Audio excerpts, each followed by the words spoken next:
Hello friends, எல்லாருக்கும் வணக்கம். இந்த ஒரு வீடியோவில் நம்ம எதை பற்றி பார்க்க போகிறோம் அப்படின்னா, நகைக்கடன் தள்ளுபடி பற்றின அறிவிப்பை பற்றி தான் பார்க்க போகிறோம். இந்த லிஸ்ட்டில் நம்மளுடைய பேர் இடம் பெறுமா பெறாதா, அவருடைய பேரெல்லாம் இடம்பெற போகுது, எத்தனை சவரன் வரையிலான நகைக்கடன் இந்த தேர்தலுக்கு பிறகு தள்ளுபடி பண்ண போகிறாங்க, எந்தெந்த வங்கிகளில் தள்ளுபடி பண்ண போகிறாங்க, யாருக்கு உண்டு யாருக்கு கிடையாது, அரசாங்கம் சொல்லியிருக்கக்கூடிய அந்த தகுதி உடையவர்கள் மற்றும் அந்த தகுதி அற்றவர்கள் அப்படின்றவங்க யார் யாரெல்லாம், அதற்கப்புறமாக இந்த நகைக்கடன் தள்ளுபடி நமக்கு கிடைக்கணும் அப்படின்னா அதற்கு நம்ம என்னென்ன ஆவணங்கள் நம்மளுடைய கைகளில் கரெக்டாக வச்சுருக்கணும் அப்படின்ற எல்லா டீட்டெயில்ஸுமே இந்த ஒரு வீடியோவில் நான் உங்களுக்கு மிக தெளிவாக சொல்கிறேங்க.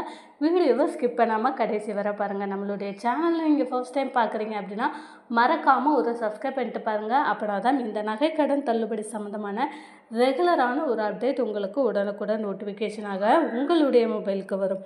மறக்காமல் இந்த ஒரு வீடியோவை லைக் பண்ணிடுங்க. இப்போ வாங்க நம்ம வீடியோக்குள்ளே போகலாம்.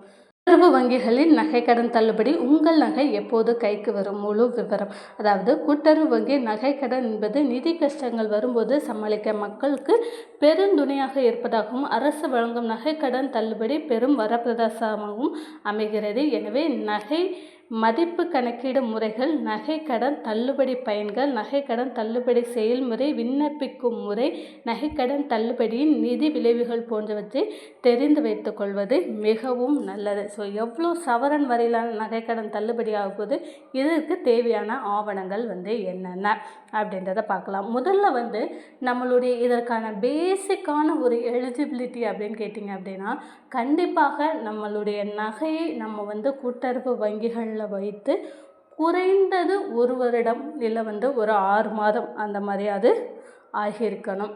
நீங்கள் இந்த 2026 ஜனவரியில் நீங்கள் வச்சுட்டு இப்போ நகைக்கடன் தள்ளுபடி கேட்டிங்க அப்படின்னா கண்டிப்பாக கிடைப்பது மிகவும் கடினம். அந்த முறை போல் எல்லோருக்குமே 5 சவரன் அப்படின்றது கண்டிப்பாக தள்ளுபடி பண்ண மாட்டாங்க.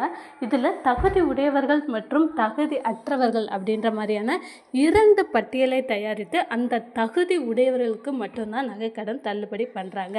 அப்போ குறைந்தது நம்மளால் 1 வருடம் இல்லை 2 வருட காலமாவது நம்மளுடைய நகையை வைத்து உங்களுக்கு காலக்கேடு ஆயிருக்கணும். கண்டிப்பாக உங்களை நகையை மீட்க முடியாத சூழ்நிலையில் இருக்கணும். கிராமப்புறத்தில் உள்ளவங்க, விவசாயிகள், இந்த மாதிரியான குடும்ப தலைவிகள், பெண்கள், மகளிர் உரிமை தொகை வாங்கக்கூடிய நபர்கள், முக்கியமாக ரேஷன் அட்டைதாரர்கள். இந்த ரேஷன் அட்டைதாரர்களே இந்த PHH, NPHH, AAY இந்த 3 வகையான ரேஷன் அட்டைதாரர்களாக நீங்கள் இருந்தீங்க அப்படின்னா நிச்சயமாக உங்களுக்கும் நகைக்கடன் தள்ளுபடி வருவதற்கு வாய்ப்புகள் அதிகமாக இருக்குது.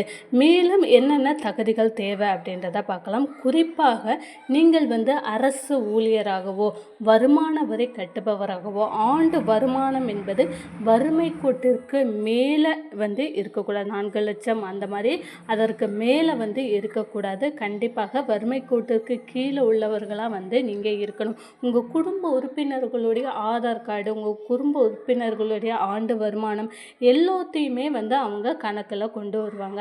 யார் இப்போ ஒரு ரேஷன் அட்டை அப்படின்னு எடுத்துக்கிட்டிங்க அப்படின்னா அதில் யார் எத்தனை நபர் நகைக்கடன் கூட்டுறவு வங்கிகளில் வாங்கியிருக்காங்க, அதில் யார் குறைந்த அளவில் பணம் வாங்கியிருக்காங்க. இப்போ ஒரு சவரனுக்கு வாங்கியிருப்பாங்க, 2 சவரனுக்கான தொகையை வாங்கியிருப்பாங்க. அந்த மாதிரி இருக்கும்போது அவர்களை தேர்ந்தெடுத்து யார் குறைவான அளவில் அமௌண்ட் வாங்கியிருக்காங்களோ அவர்களுக்கு தள்ளுபடி ஆகிறதுக்கான வாய்ப்புகள் இருக்குது.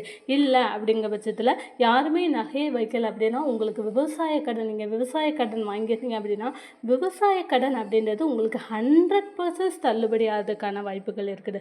முக்கியமாக பார்த்திங்கன்னா கிராமப்புறத்தில் உள்ள விவசாயிகளுக்கு பயிர்க்கடன், விவசாய கடன் அப்படின்றது முழுவதுமாக தள்ளுபடி ஆகும். முழுவதுமாக தள்ளுபடி ஆகும்போது அவங்களுக்கு அந்த குறிப்பிட்ட நபருக்கு அந்த தொகை அனைத்துமே கழிக்கப்பட்டு விடும். ஓகேவா? நகைக்கடனை விட விவசாய கடன், அதே போல் ஒரு குடும்பத்தில் இந்த நகைக்கடன்லாம் நாங்கள் வாங்கலைங்க அப்படிங்கும்போது உங்களுக்கு இந்த கல்விக்கடன் தள்ளுபடி ஆகிறதுக்கான வாய்ப்புகள் அதிகமாக இருக்குது. நிச்சயமாக 100% முழுவதுமாகவே கல்விக்கடன்லாம் தள்ளுபடி பண்ணுறாங்க.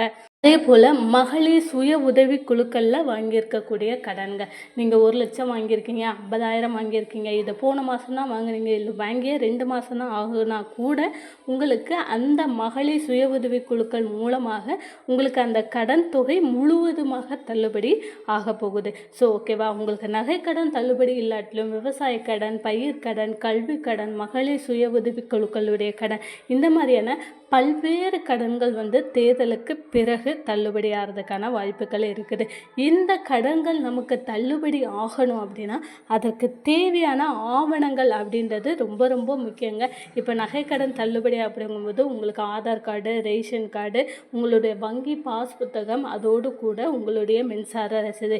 இதே கல்வி கடன் அப்படிங்கும்போது நீங்கள் எந்த காலேஜில் படிக்கீங்க, எந்த வருஷம் இந்த கடன் வாங்கியிருக்கீங்க அப்படின்ற மாதிரியான அதற்கு தேவையான ஆவணங்கள். விவசாய கடன் அப்படிங்கும்போது உங்கள் நில ஆவணம், ரேஷன் கார்டு, ஆதார் கார்டு, இது எல்லாமே ரொம்ப ரொம்ப முக்கியங்க.